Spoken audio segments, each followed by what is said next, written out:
Il-pjan tal-Gvern li jqassam il-mediċini fid-djar tal-anzjani huwa parti integrali mir-riforma tal-mediċini u fil-jiem li ġejjin se tinħareġ il-White Paper.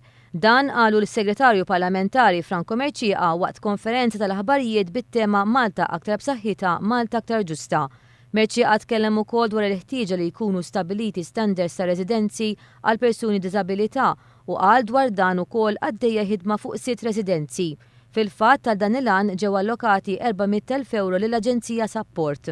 Għandna 7 residenzi, fosthom 6 li ilhom mibnijin għal żmien twil u għadha prekarja ta' kundizzjonijiet kemm ta' ilma, dawl, li ġieli inqata' ġieli ma jkunx available, ġifri hemm sitwazzjoni prekarja ta' struttura li għalhekk ħassejna li bħala l-ewwel ħolqa f'din il-katina ta' xogħol li rridu nagħmlu huwa li nirranġaw dawn l-istrutturi sew.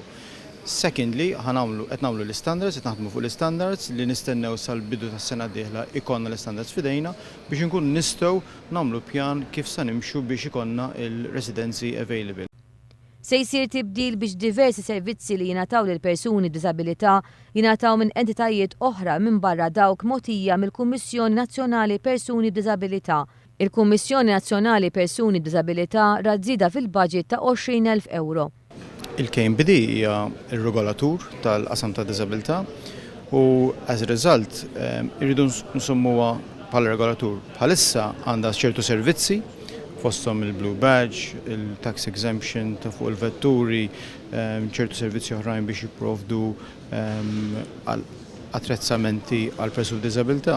Dan is-servizzi nħossu li l-aħjar imorru taħt support u taħt ministeri oħrajn biex is-servizzi jinqedu kompletament mill-regolatur għax ma nemnux li regolatur għandu jkun service provider ukoll. U għafisser ukoll kif se titneħħa t-taxxa ta' trasferiment tal-proprjetà lil persuni b'diżabilità.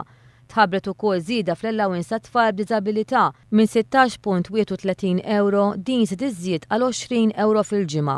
Is-Segretarju Parlamentari fisser l-investimenti se jkun qiegħed isir fl-abbozz tal-liġi tal-kustodja bħala pass importanti ieħor biex nipproteġu il-persuni b'diżabilità u anke lil dawk b'mard mentali. Huwa refera għal ħidma li saret fl-aħħar 7 xhur biex tfasslet l-Istrateġija Strateġika Nazzjonali għall-Anzjanità attiva u kif se tiġi mnedija fil-ġimgħat li ġejjin. Qal li din se twassal biex jiġu estiżi iċ-ċentri ta' matul il-jum. Huwa ħabbar li se jinfetħu ċentri ta' matul il-jum għal-anzjani fil-Birgu ħal-Balzan. Is-Segretarju Parlamentari Franco Mercia fisser ukoll kif se jsir ix-xogħol ta' tisbieħ li se jsir f'żewġ swali ewlenin fir-residenza ta' San Vincenz de Paul.